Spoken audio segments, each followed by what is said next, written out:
Smoke moved across the broken land as fire burned in the sky, and the ground was full of ash and silence and pain. The battle had ended, but the air still felt heavy. Like something was waiting, like the world was holding its breath. Bodies of both humans and aliens were scattered across the field, like forgotten pieces of a terrible dream. The wind carried the smell of heat and blood and something deeper, something old. Kella walked slowly through the wreckage, her eyes scanning for any signs of life. She was not a soldier, she was a field medic, one of the youngest in her unit, and this was her first real war. She had been trained to help the injured, but nothing in her training had prepared her for this. Her scanner beeped softly as it moved from body to body. Green for alive, red for gone. She moved past her own people, lying still with faces frozen in shock. She did not cry, there was no time for that. Then she saw him, a human. He was lying against a broken metal beam, half of his body burned black. She raised her scanner with a shaking hand and pointed it at his chest. No heartbeat, no signs of breath. No life. Kella whispered to herself, "He is gone." She felt something strange in her chest, something like sadness, but also something else, something she did not know. She turned to walk away, but then she heard it, a sound soft and quick, a twitch, a movement. She froze and looked back. The human's fingers had moved just a little, but they had moved her scanner, blinked red, and then blue, and then red again. She walked back slowly, her hands shaking as she held the scanner close. Still no heartbeat, still no breath, but the human opened his escala, stepped back, gasping, her hand flying to her mouth. The man looked around slowly, his face pale, his lips dry, his voice low. "Where am I?" His eyes were empty, but full at the same time, like something had broken, and something had grown inside. She stared at him, unable to speak. "You were dead," she said. He tried to sit up, his arms shaking. But he did not fall. He touched his own chest, then looked at the blood on his hand. "I was," he said. Kayla knelt beside him, not sure what to do, her heart pounding. She ran another scan. The machine said no life signs.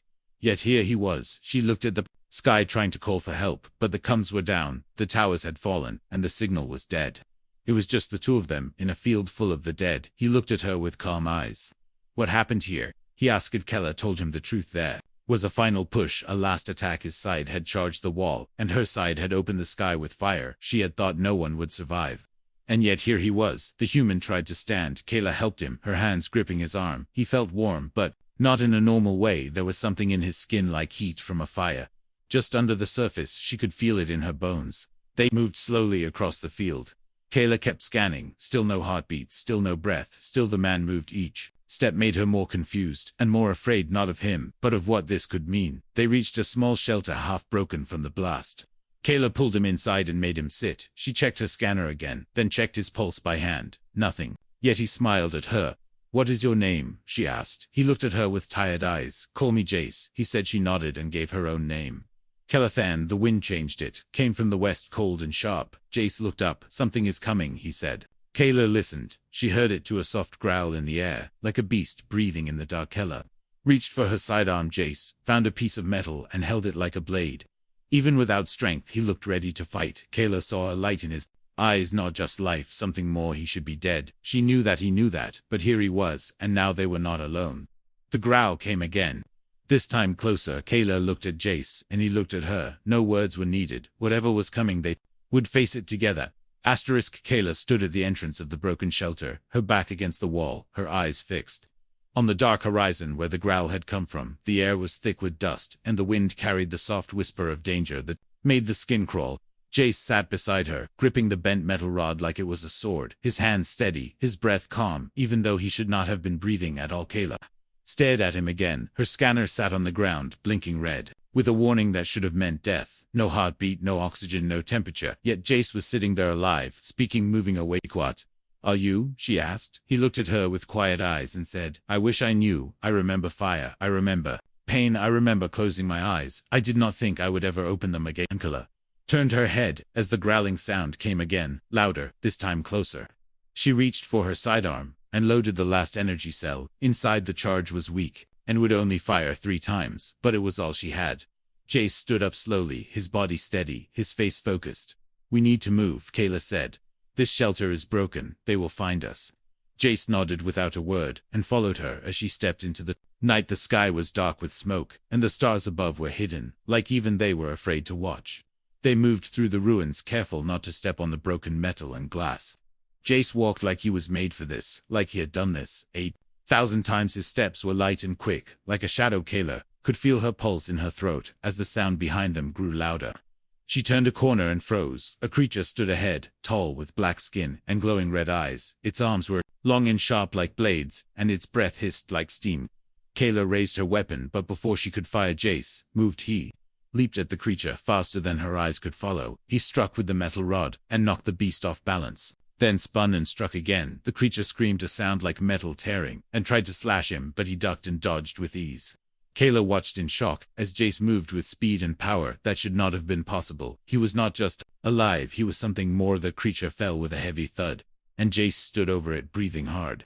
Still no heartbeat on the scanner, still no pulse on his neck, but alive, more alive than anyone. Kayla had seen they kept moving deeper into the ruins where the air was colder and the wind was silent. Kayla found a small cave near an old transport wreck, and they went inside. It was quiet there, and safe for the moment. Jace sat near the wall, his eyes closed. Kayla sat across from him and watched the light from the broken sky reflect off his face. "How are you still alive?" she asked. Again Jace opened his eyes slowly and spoke with a soft voice. "Before the battle there was an experiment, a secret test. I was part of it. They called it Project Phoenix. They said it would save lives. I did not think it would take mine." First Kayla leaned forward, her breath catching in her chest. Project Phoenix was a name she had seen once in a hidden file on a stolen datapad. It was human science mixed with alien tech. It was banned by the Galactic Union. It was dangerous. It was forbidden. "What did they do to you?" she asked. Jace looked down at his hands, his fingers curling. "They broke me. They rebuilt me. They said I would survive anything they said. I would be the first to rise after death. I did not believe them until Kayla reached for her scanner and ran it again. Still no heartbeat, still no oxygen, but a new signal appeared, a small flicker of heat. A strange energy pattern she had never seen before. "You are changing," she said. He nodded, and I do not know into what. Suddenly the scanner beeped again. Louder movement outside. Kayla jumped to her feet and aimed her weapon. Jace stood beside her, ready. 3 more creatures came from the dark. Kayla fired once, then twice. The third shot failed. The charge gone. Jace did not stop. He ran at them with a strange glow in his eyes. Each strike he made cracked the air like thunder. The creatures fell one by one. When the last one was gone, Kayla stood in silence, her hands shaking. Jace walked back, his skin glowing faintly, like light was under it. She looked at him and whispered, "You are not human anymore." He looked at her and said, "Maybe, but I am still me." They sat in silence as the wind returned, and somewhere deep under the ground, something else began to wake. The cave grew colder as the hours passed, and Kayla wrapped her arms around her knees, while her eyes stayed on the sleeping man across from her. Jace had not moved in a long time, and his body looked still like stone, but his chest rose and fell. In slow, calm rhythm, Kayla's scanner continued to blink red. But now it also showed something new, something it did not understand. Energy signals, not just heat, not just life, but something else. She did not sleep. The silence around her was not peace. It was the silence that comes before something breaks. She heard a sound, a soft shift in the rocks, then another. Then a low growl from deep within the cave. Kayla stood up slowly and pointed her empty sidearm toward the shadows. Jace opened his eyes. He did not speak, he only stood and moved in front of her, like a shield. Kayla watched the way his body moved so smoothly, so quietly. The growling grew louder, more than one creature, now many feet, many eyes, all coming closer. Kayla grabbed her small light and pointed it toward the sound. Dozens of eyes reflected the glow. They were surrounded. Creatures of the dark, long and thin, with sharp legs and skin like black glass, moved through the tunnel like flowing oil. Jace stepped forward. Kayla reached to stop him, but he gave her a quick look, and she stopped. The first creature leaped. Jace caught it with his bare hands and slammed it against the wall. Then another came, and another. He fought like he had no fear, like he had done this before in another life. Kayla backed away into the corner of the cave and searched her pouch for anything to help. She found a flare and lit it. A red light filled the space, and the creatures screamed as if burned by it. Jace used the light to strike harder, faster. The flare dropped to the ground and rolled near the wall. For a moment all was bright and clear, then silence. All the creatures were gone. Dead or Fledgers stood over the broken bodies and breathed slowly. Kayla ran to him. His skin was cracked, not bleeding, but glowing from the inside. She touched his arm and felt heat, not from blood, but from something else. He looked at her with eyes that seemed older. "Now we need to move," she said. "This cave is not safe." He nodded. Outside the wind had died. The sky was gray with rising smoke. They walked through the ruins of a city once full of life, now just shadows and dust. Kayla knew these streets. This was one of her people's outposts. They walked. Jace began to speak. He told her of the project, the Gave him this body. He had been a soldier, not special, not strong. Volunteers were rare. They had promised him freedom if he helped, but he had died in the testing room. He remembered the pain, the fire, the cold, then nothing. Then this Kayla listened. Without speaking, she had read stories about human experiments. Most failed, some were destroyed by their own people. They were not trusted, not allowed to live, and Jace had escaped all of that by dying as they walked. Kayla saw something in the distance. A tower, one still standing. It had lights blinking, a signal tower maybe. They rushed toward it, but before they reached it, a blast hit the ground beside them. They hit the dirt as more shots rained down. Drones. 3 of them, not wild, not beasts, but sent by someone. Jace stood up and raised both arms. His hands glowed. And from his palms came a wave of energy that struck one drone and tore it from the sky. Kayla stared in shock. He did not hold a weapon. He was the weapon. The other drones turned and fired. Jace ran to grab Kayla and pulled her behind a broken wall. His back took the hit, but he did not fall. Kayla watched the energy burn through his skin, but it healed again, like time was afraid to leave a mark on him. She found a piece of metal sharp and strong, and threw it with all her strength. It struck the second drone and made it spin. Jace leaped and brought it down. The last drone flew away. But not before flashing a signal toward the clouds. They know where we are now, he said. Kayla looked up then. We ran. They ran across the silent field, with dust in their eyes and fire behind them. Jace kept her close, his steps fast and light.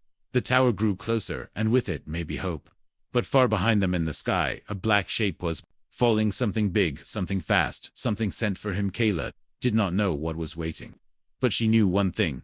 The human beside her was not done fighting yet. The tower was taller than it looked from far, and half of it was broken from some old blast, but the lower levels still had power, still had blinking lights, still had hope. Kayla pulled the door open with both hands, her arms shaking from the long run and the fear that never left her chest. Jace stepped in behind her, his eyes scanning every corner, every wire, every shadow, as if he remembered this place. Dust floated in the air, and the smell of burned metal filled their noses.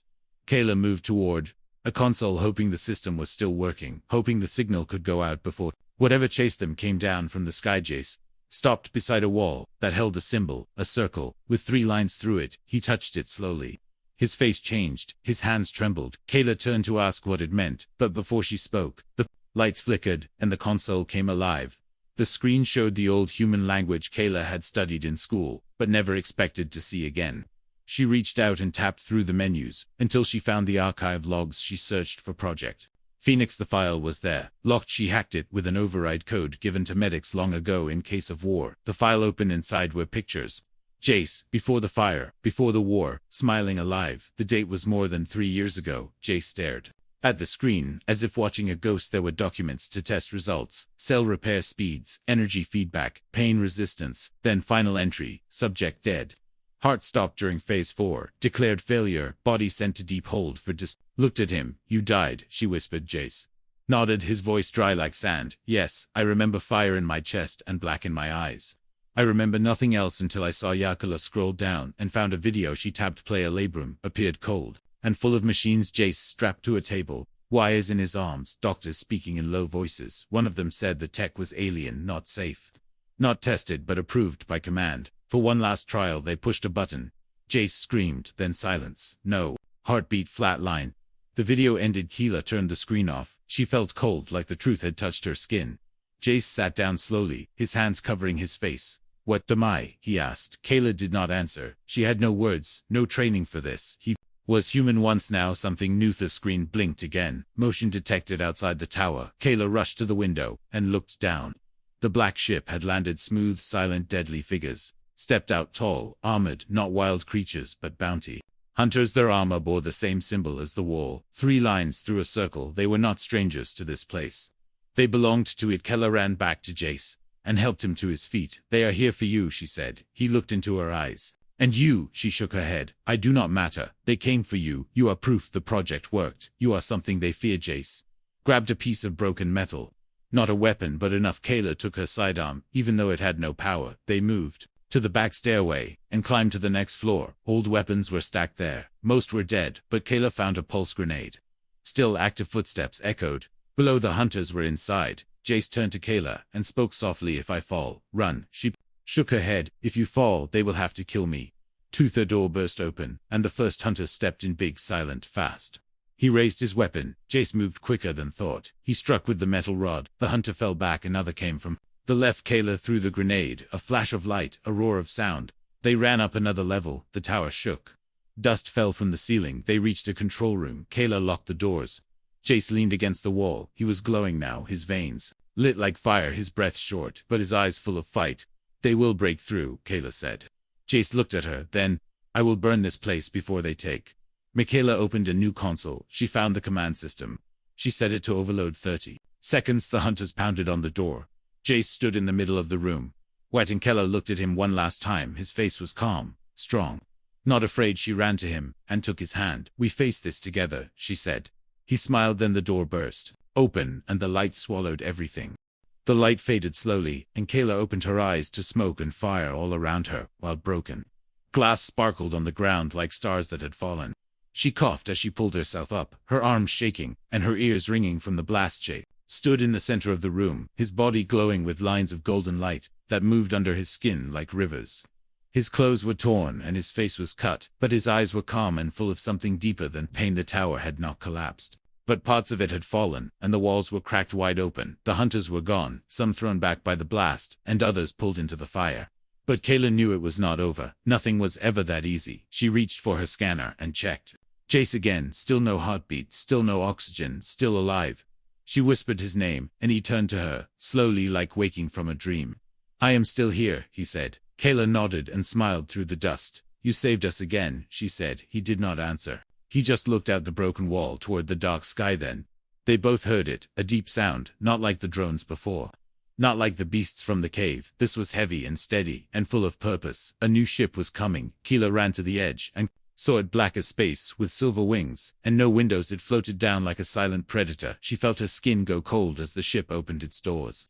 Figures stepped out. These were not hunters. They were something worse. They wore cloaks over their armor and carried weapons that buzzed with blue fire. Each one moved like they had trained for this moment for years. Jace touched the wall and stepped back. They know me, he said. Kayla looked at him confused. What do you mean? He looked into her eyes. Those are the ones who built. Michaela felt her stomach twist. They are not here to kill you, she said slowly. They are here to take you back. The first figure spoke without moving his mouth. His voice came through a machine. Subject Phoenix, you are ordered to surrender. You will be returned for study and reprocessing. You have no rights under Article 12. Jace stepped forward.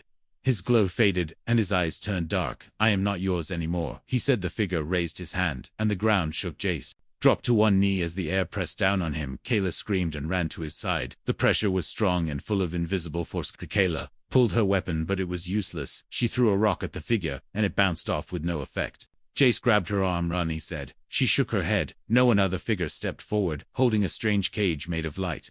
He moved closer. Kayla stood in front of Jace, her arms wide. She shouted, you will not take him. The figure paused, then raised. The cages stood again, his skin cracked with light. His eyes burned with fire. He reached out his hand, and the cage shattered before it touched him. The pressure in the air vanished. The figures stepped back.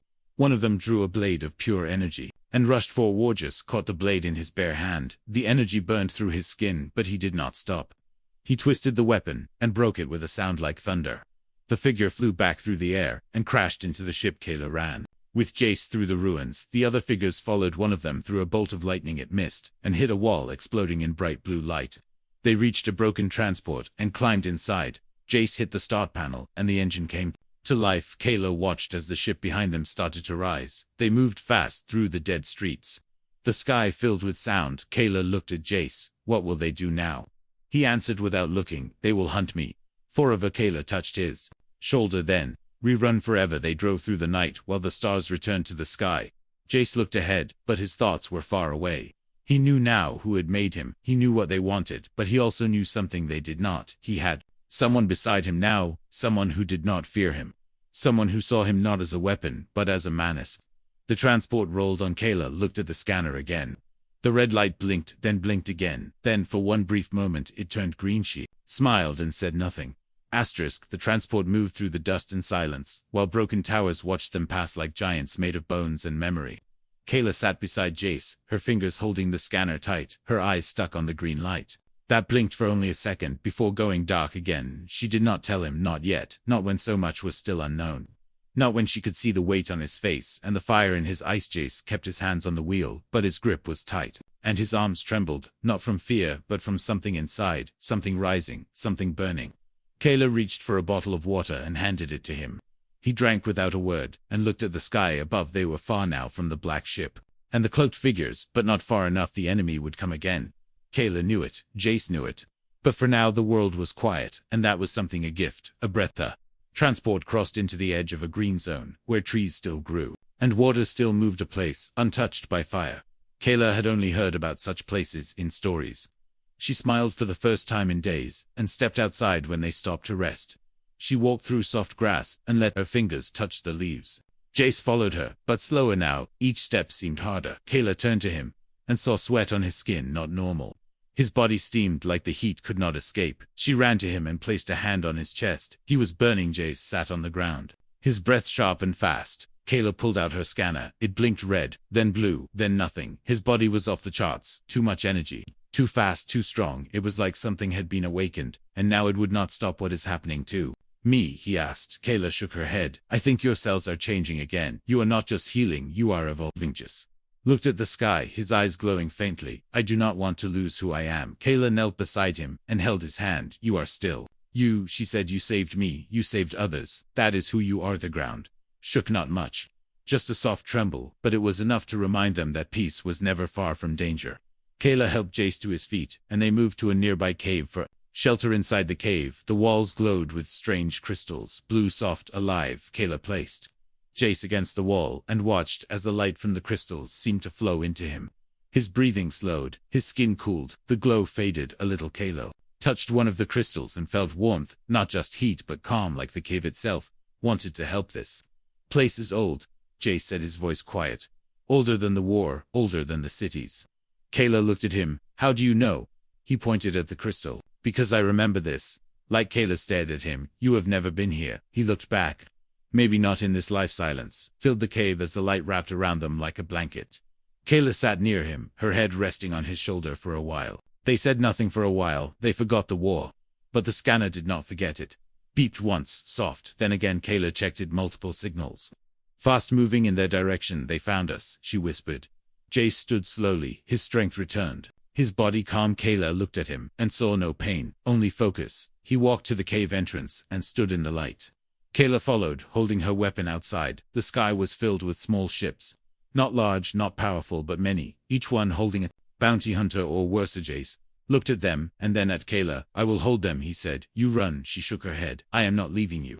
He smiled. Then we fight. The first ship landed. A squad rushed out. They opened fire. Jace raised his hand, and the energy in his palm swallowed the blasts. Kayla fired her weapon, and hit two before they reached the ground. More came. Jace stepped forward, his body glowing with golden lines that danced with light. He raised both arms, and the ground shook. Rocks flew into the air and struck the enemy from all sides. Kayla stood behind him, reloading fast, dodging shots, and moving with him like a dance. They were not just fighting, they were surviving together. As the last ship fled, and silence returned, Kayla dropped her weapon and leaned against him. You were on fire, she said, but not burning. Jace held her close. The fire inside is mine, he said. And I am learning to control it. Kayla looked at the scanner one last time. The green light blinked again, longer this time, and this time she told him. He smiled, not because he felt safe, but because he knew she was with him. The sky turned gold as the sun rose over the broken hills, and painted the land with soft light that looked almost like peace. But Kayla knew peace was not real, not yet, not when ships still circled high above like hungry birds waiting for weakness. Jace stood on the edge of a cliff, his eyes staring far into the horizon, where the wind carried the smoke of distant fires. His body no longer burned with light, but the energy under his skin still moved like slow waves, waiting to rise. Kayla walked to him, her boots crunching the dry earth, and her voice soft like a whisper. You look calm, she said. Jace gave a small smile, but it did not reach his eyes. I feel like a storm pretending to be a man. Kayla touched his arm, and felt the quiet heat still. Inside him he was different now, not fully human, not machine, not alien, something new. Something made from pain and purpose, but still he was Jace. They sat near a broken pillar, and shared dry food, while the wind passed them like an old ghost. Kayla looked at her scanner, still blinking green, still confused, still unsure how to explain what he had become. Jace leaned back and closed his eyes. I remember more now, he said. Voices, hands, machines, they tore me apart, and then they put me back, but not The same Kayla listened without speaking. She knew he needed to let it out, to make sense of the pieces. I think they wanted a weapon, he said. Not a soldier, not a man, just something that could kill and never die, but they forgot something: weapons. Do not dream, Kayla nodded. And you do, he looked at her. Yes, and I see you in those dreams. She smiled, but before she could speak, the sound of engines filled the air. A human patrol ship landed nearby. Kayla stood and waved her arms. The hatch opened, and soldiers stepped out. Real humans, not bounty hunters, not enemies. They pointed their rifles at Jace. Kayla ran to stand between them. Wait, she shouted. He saved me. He saved others. He is not a threat. The captain looked at her. You know what he is. Kayla nodded yes, and I still choose to stand with him. The soldiers lowered their weapons. The captain stepped forward and stared at Jace. You were listed as dead. Your file was sealed. Why are you alive? Jace answered. Without fear, because I refused to stay dead. The captain spoke to his coms and received new orders. He turned back to them. You both are coming with us. High command wants answers. They boarded the ship. Kayla sat beside Jace as the engines lifted them into the sky. The world below grew smaller, but the questions grew larger. The ship reached a station above the clouds, clean, cold, full of rules and watchers. Kayla and Jace were placed in a quiet room. They waited for hours. Then a woman entered. She was high-ranked, sharp eyes, steel voice. She looked at Jace. You are a project that should have ended. Your return is a problem. Kayla stepped forward. He is not a problem. He is proof that hope still lives. The woman studied her. And what are you? Kayla lifted her chin. The one who chose the ghost when everyone else chose fear. The woman turned away and made a call. Voices argued on the other side. Some said destroy him. Some said study him. But one voice said set him free. The decision came. He would be watched, but not caged. Not yet. Jace was given a new identity. No more files, no more orders, just a quiet room, and freedom with limits. Kayla stayed beside him. She was offered medals. She refused them. She only asked for one thing: let me walk with him. And so they walked through stations, through cities, through empty lands where no one remembered the war. And everywhere they went, people watched. Whispers followed. That is the one who came back from death. That is the girl who walked with fire. They never answered. They never explained. They only moved forward one night, under a sky full of stars. Jace asked her, do you regret it? She looked at him and smiled. I regret nothing. You were supposed to be dead, but you stood, and I saw you. And I chose you. He reached for her hand, held it tight and whispered, then I will live every day for that choice. And the stars above burned a little brighter. Ask ChatGPT.